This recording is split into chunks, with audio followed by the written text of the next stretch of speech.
Olha, falar agora de Flávio Bolsonaro, porque ele saiu em defesa do Romeu Zema depois do ministro Gilmar Mendes pedir a inclusão dele no inquérito das fake news. Como a gente mostrou aqui ontem, o Zema publicou um vídeo em que fantoches representando o Gilmar e o Dias Toffoli conversam ao telefone. E lá nesse vídeo, há o uso de inteligência artificial para criar vozes muito parecidas com as dos ministros que, na fantasia dele, urdem uma trama criminosa. O Flávio disse o seguinte ontem, durante a coletiva de imprensa em Sinop, no Mato Grosso, onde ele estava participando de uma feira ligada ao agro. Abre aspas. Zema é mais uma vítima dessa militância que existe no judiciário, esse ativismo judicial que é muito lamentável. Sabe quantos parlamentares já foram condenados pelo STF desde 88 por calúnia? Zero, porque sempre se respeitou a Constituição, a imunidade parlamentar, inclusive no tocante a palavras, opiniões e votos. Não há crime, ofensa, nada disso, apenas embate político. Para mim está muito claro que é uma tentativa de criar este canal, esta prevenção, em especial do Alexandre de Moraes, para que durante a campanha nossos opositores busquem o atalho direto para a primeira turma do STF, ao invés de acionarem o TSE. Rinaldo, isso é coleguismo entre Flávio Bolsonaro e Romeu Zema ou é o Flávio Bolsonaro pegando de volta essa pauta que o Romeu Zema está tentando trazer só para ele? Olha, tentando pegar de volta a pauta e tentando fazer conchinha, né? Eu tremo só de pensar na imagem que eu mesmo criei. Eu, às vezes, crio coisas que depois vão perturbar meu sono em noites de terror. Mas fazendo conchinha. Vem cá, bebê, vem ser meu vice, né? O que eu acho que, sim, há uma possibilidade. O Zema diz que vai até o fim, mas não sei. Agora, o que tem aí é o seguinte, né? O Flavinho, Ursinho, Blau Blau, né? É falso, como já dissemos aqui. Como é que é o vídeo dele com a mulher dele no Instagram? Ai, meu Bolsonaro moderado. Ai, eu eduquei ele. Ai, dizem que eu sou um Bolsonaro que tomou vacina. Ai, love, love, love. Uma ova. Isso é falso. Ele é aquele que prometeu no dia 14 de junho atropelar o Supremo. E aí ele mostra isso. Primeiro mostra com o que não é, aí sim, né? Eu não chamo os bolsonaros de burros. Um deles lá eu tenho dúvida se clinicamente não é clinicamente caracterizado, mas burros não são ignorantes, notavelmente ignorantes, fazem apologia da ignorância. Isso, ser ignorante não quer dizer ser burro, são coisas distintas. Né? Quem ignora é quem não sabe, literalmente, a etimologia da palavra é essa, não saber coisas, ignorar coisas. A burrice é outra conversa. Eles são muito espertos, espertalhões até. Agora, ignorância é notável, porque isso que ele diz, nunca um parlamentar foi punido por opinião e tal, por opinião não. Agora, atenção, nem a imunidade parlamentar do artigo 53 garante a licença para crimes contra a honra. Isso não existe.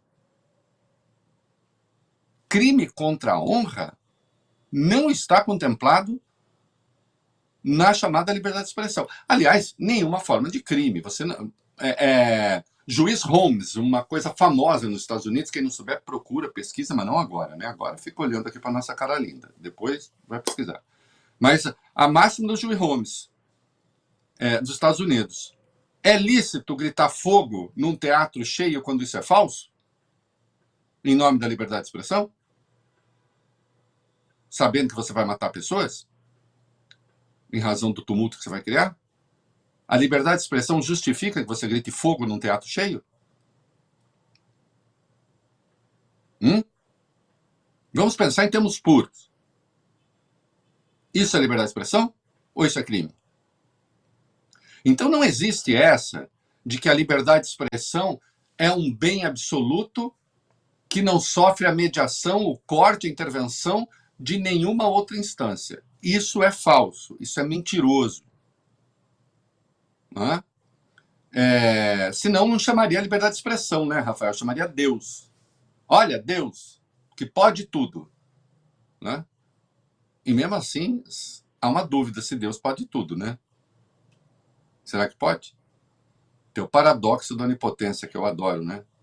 Deus pode tudo? Se pode, Rafael, ele pode criar uma pedra que nem ele possa carregar. Mas aí ele não pode tudo. Hum? Sabe quem deu resposta maravilhosa para isso? Santo Tomás de Aquino.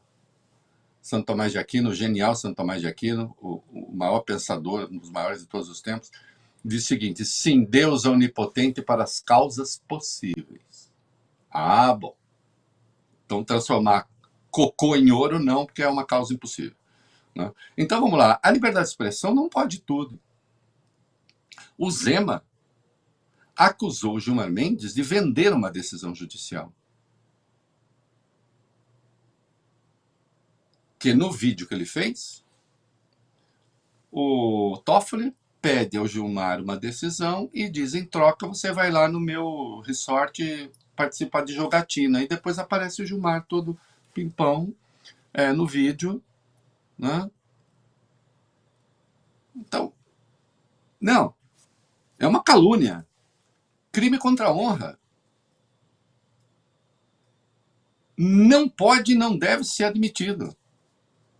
E nem pode Gilmar se conformar com isso. Eu acho, insisto, acho lastimável esse momento degradante da imprensa brasileira, degradado, de ódio ao Supremo, um ódio absurdo, porque pode ter a restrição que for ao Supremo. Agora, o que se está fazendo é criando uma escala em que o Supremo se torna um inimigo muito pior na cabeça dessas pessoas do que o golpismo. Vem cá, esse um ministro do Supremo ou outro qualquer acusa um jornalista de ser corrupto e de estar atuando contra o Supremo, atendendo a interesses subalternos. Diz: fulano está fazendo isso, atendendo ao interesse de não sei quem. É aceitável? Hein? Já basta que a gente dê de barato que investigações sigilosas sejam vazadas assim como se não houvesse amanhã. E ok, o sigilo da fonte está garantido pela Constituição. Isso não livra, a questão é legal, não livra de se pensar a questão moral. De que muita gente é acusada e depois se vai ver, não é exatamente daquele jeito. Cadê as propriedades do Vorcaro que tinham ido para a namorada dele? Não sei se vão aparecer ainda, mas não parece que exista. Hã? Agora, acusar de praticar crime e o ministro se calar? Por quê? Ah, mas o Gilmar dá um tiro no pé. O que é não dar um tiro no pé? Aí, quando o Flávio sai em defesa do Zema, primeiro tentando fazer a conchinha, né? Ah, bebê, vem pra cá. Ah, tio. Tentando fungar no cangote do Zema. Ah? Politicamente falando, naturalmente. Ah? E dois, dizendo: ah, não, isso é só uma tentativa de controlar o processo político. Já tinha feito essa acusação e agora ainda exorta o Fachin. Deixe que os brasileiros, os eleitores, escolham quem será o próximo presidente. Isto é, eu não quero... Eu estou pedindo para que vocês não interfiram de nenhuma maneira no processo político, mas esse nenhuma maneira quer dizer o seguinte: nem mesmo com os instrumentos legais e necessários. Entende? Então, assim, eu escrevi um artigo no Metrópolis falando sobre a direita carnívora, né? O Flávio não é da direita vegetariana, ele é da direita carnívora. Tem um livro, só um minuto aqui, Rafael, espera um pouquinho. O meu amor, Lília, eu estou me ouvindo aqui, você está aqui próxima e aí vai dar efeito sanduíche daqui a pouco. Falando para minha mulher, senão daqui a pouco eu estou me ouvindo aqui. Né? Muito bom, vamos lá. Tem o Manual do Perfeito Idiota Latino-Americano, que é um livro que foi escrito por direitistas atacando as esquerdas, né? Dizendo que há dois tipos de esquerda: a esquerda vegetariana e a esquerda carnívora. a esquerda democrática e a esquerda não democrática. São 2 volumes, no segundo volume eles tratam disso. Né? O Plínio Apuleio Mendonça, o Carlos Alberto Montaner e o Álvaro Vargas Llosa, filho do escritor. Né? A direita, a esquerda vegetariana seria a esquerda que aceita as instituições, que aceita a democracia, e a esquerda carnívora, aquela que não aceita. Eu tomei emprestado esse termo para a direita. Existe a direita carnívora, que não aceita as instituições, e existe aquela que aceita, que é a direita democrática. Essa quase morreu no Brasil. Está morta. Cadê a direita democrática? Morreu. O que a gente tem hoje é essa direita que não aceita as instituições. Então, o que se tem aí é usar o Supremo como principal alvo de campanha, mas não porque tem o contrato da mulher do Alexandre, porque teve o Taiaiá. É mentira. Ainda que se possa ter crítica a isso ou aquilo, não é por essa razão.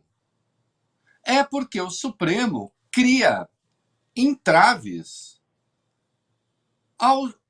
àquilo que os donos do poder querem fazer no fim das contas. Neste evento mesmo que o Flávio foi, ele largou o porrete nas decisões do Supremo sobre terras indígenas, por exemplo. Sobre o marco temporal. E ainda fazendo apologia da ignorância, que eu acho uma maravilha, porque assim, que os índios têm o direito de explorar a sua terra, a agricultura, mas eles já têm. Eles já têm. Quem disse que não tem?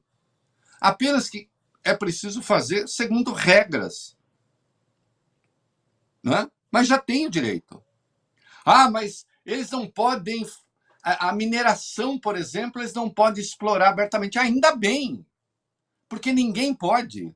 O ignorante, as riquezas do subsolo pertencem à União por determinação constitucional.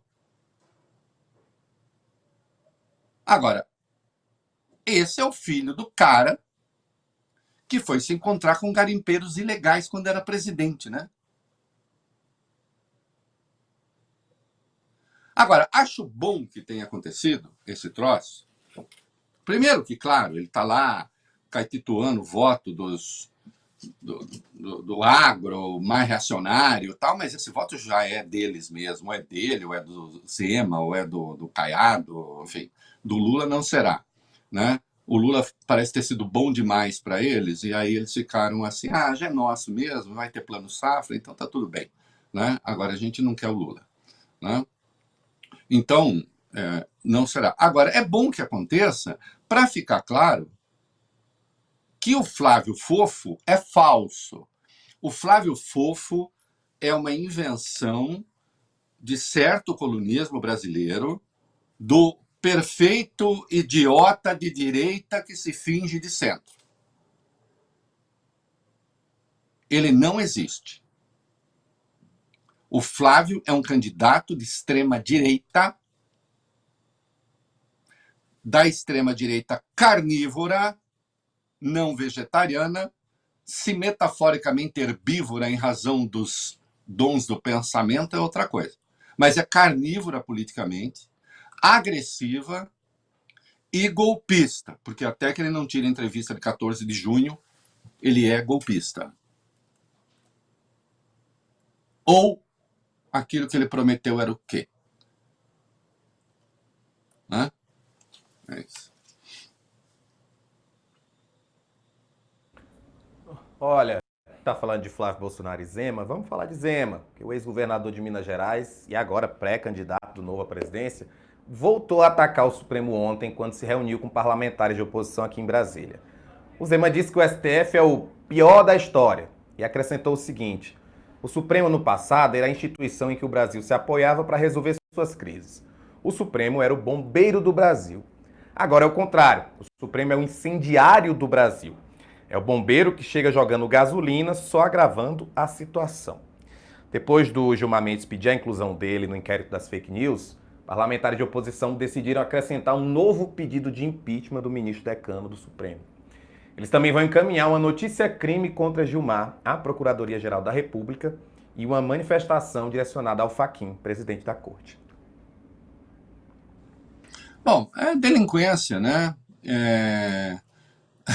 O Zema disse, nós estamos vendo atentado à democracia, não se pode fazer caricatura, ser irônico. Acusar alguém de cometer crime é caricatura? É ironia?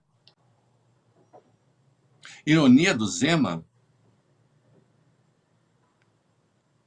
A única ironia que eu vejo no Zema é que eu tenho a certeza de que, bom, chegou à vida adulta em razão das suas origens, família rica, né? Talvez num ambiente mais hostil não tivesse conseguido. Considerando o aporte intelectual que exibe. Né? Nós vimos o Tarcísio se encontrando com ele, exaltando, inclusive, como que é, a responsabilidade fiscal do Zema. Que responsabilidade fiscal? De alguém que pegou o governo com 104 bilhões de dívida e largou com 182 bilhões e que só governa, só conseguiu governar em razão das decisões tomadas pelo Supremo, diga-se de passagem.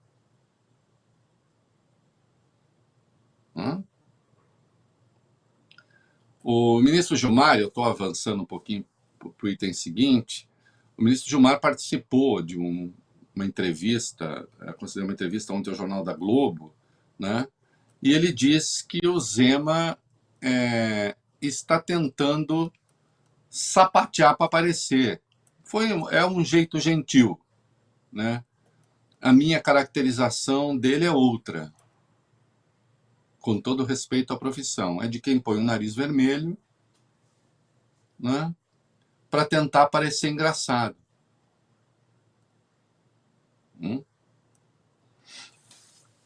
Ah, mas o Supremo Gilmar deveria ficar quieto. Não, não deve ficar quieto. Chega de ficar quieto nessa questão.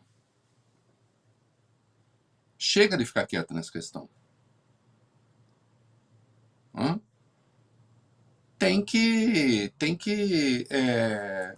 acionar a justiça naquilo que a justiça garantir ao ministro o direito à reparação.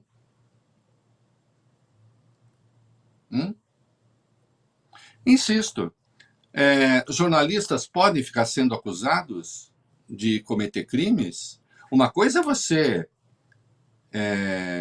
a imprensa comunista, a imprensa não sei o quê, é aquilo que a gente sabe, né? Ou então a imprensa que é de direita.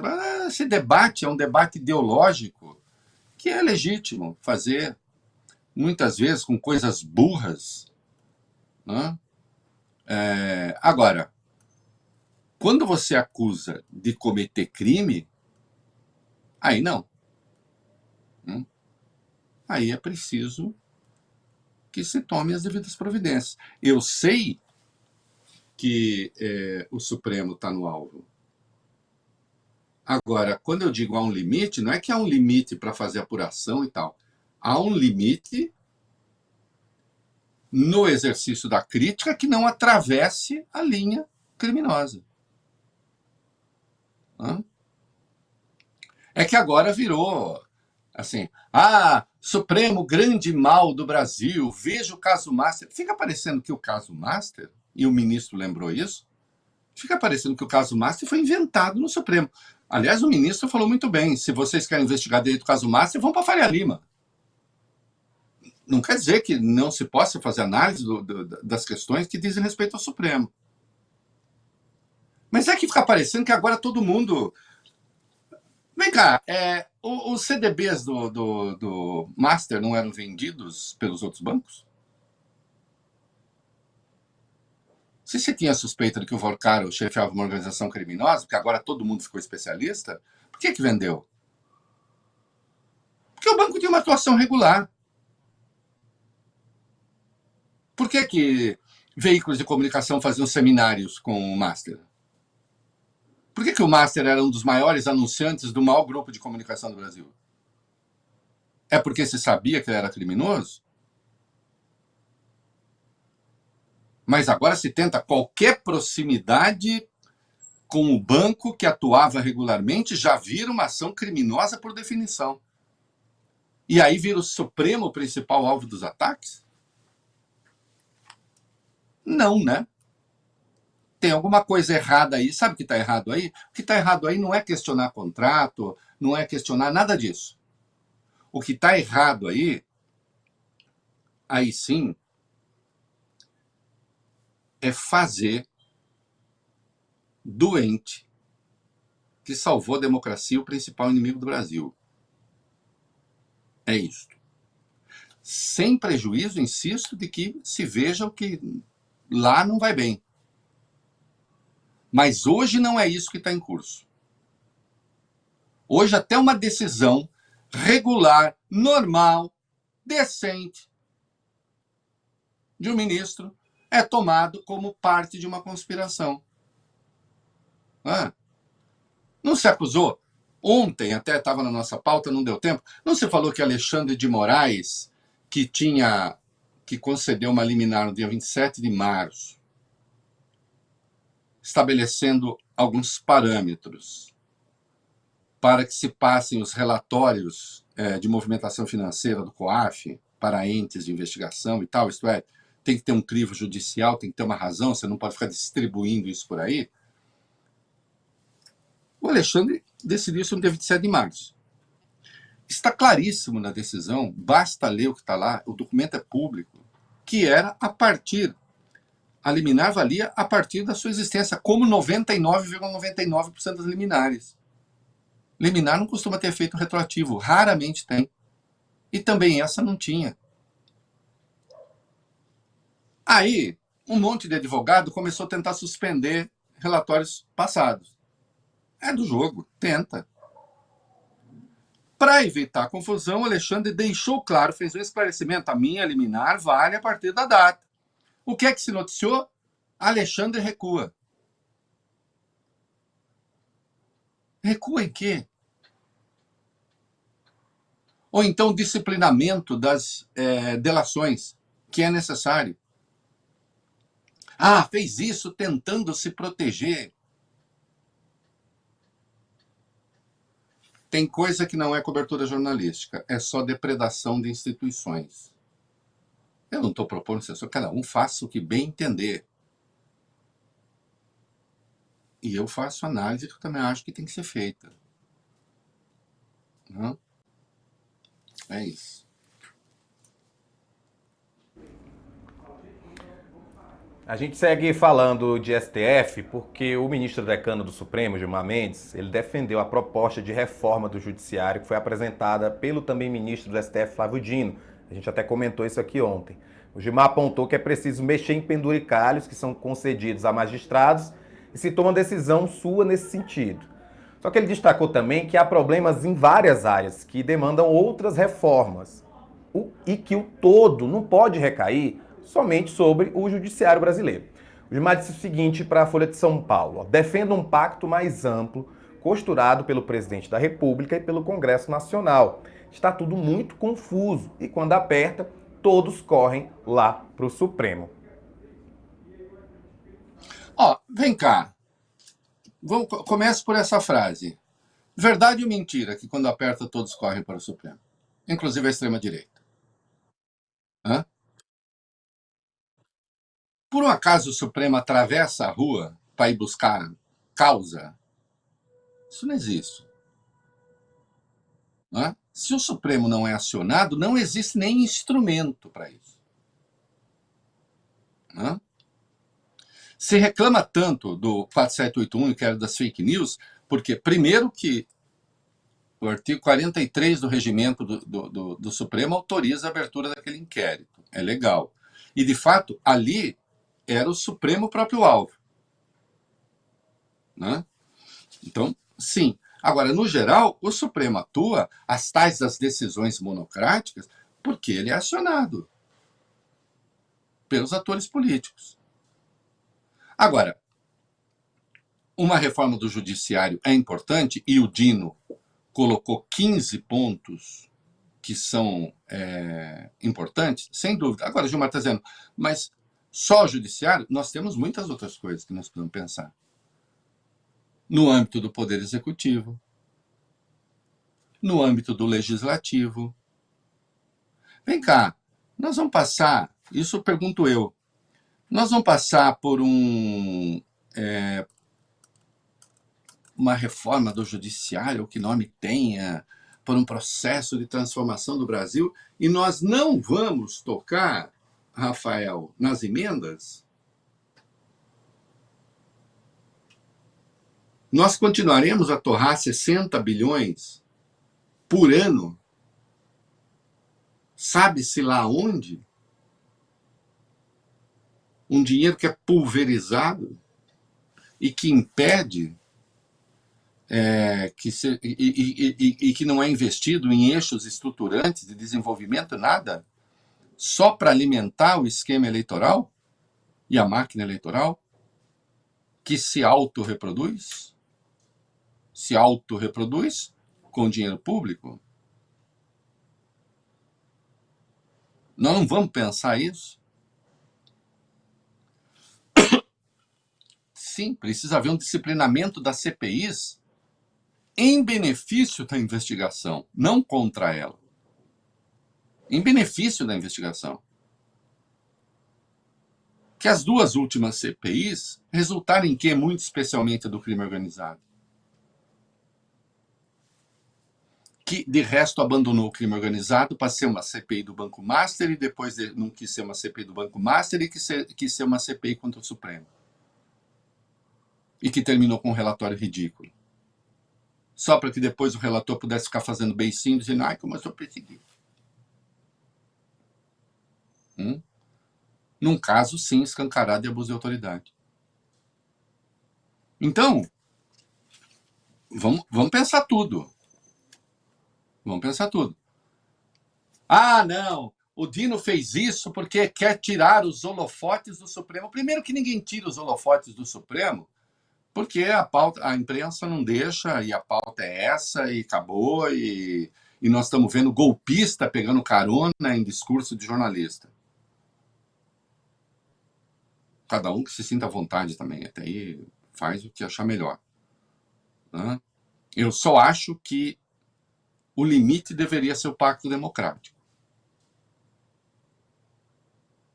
Que eu acho que deveria ser numa democracia o limite de todo mundo. Né? Agora, as questões que estão postas ali da reforma que ele propõe são ruins? Não, a reforma que ele propõe é muito boa. Os 15 itens que ele propõe são muito bons. Ah, mas isso tudo para tirar foco do Código de Ética do Fachin. Código de Ética do Fachin que é o quê mesmo?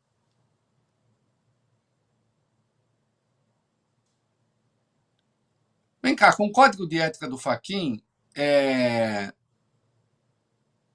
o tal do Petrolão, como se chamou, teria tido o mesmo desfecho? Se o Código de Ética do Fachin estivesse valendo, olha que pergunta boa essa, adoro fazer pergunta impertinente. Impertinente que eu digo que incomoda, não porque não pertine. Com o Código de Ética do Fachin valendo, esse que a Carmen estaria redigindo, meu querido Rafael, um ex-presidente da República teria sido condenado sem provas e ficado 580 dias na cadeia, condenado por um juiz incompetente tecnicamente, estou falando da competência judicial para ser o juiz da causa, e suspeito? Sim ou não? Oh, você estaria entrando nas questões de hermenêutica. Não. Não é de hermenêutica. É de fraude ao devido processo legal, uma vez que houve conluio, e era claro conluio entre juiz e Ministério Público, fraudando o sistema acusativo. Com o Código de Ética do Fachin, aquilo teria sido possível? Então não seria um bom Código de Ética. E eu tenho suspeita de que sim. Com o Código de Ética que a Carmen está redigindo, a atuação da Carmen seria aprovada no TSE quando eu confronto com o que aconteceu, o que está em curso em Roraima e no Rio de Janeiro, nos processos de cassação dos respectivos governadores. Um deles renunciou antes, e, enfim. Se sim, esse código de ética não é bom, de saída, e, portanto, a questão não está no código de ética. Né? Eu entendo haver um falso debate a respeito. E eu estou entre aqueles que acham que tem que fazer o debate correto. Eu quero uma reforma do judiciário que dure, né? Assim como do Poder Executivo, assim como do Poder Legislativo.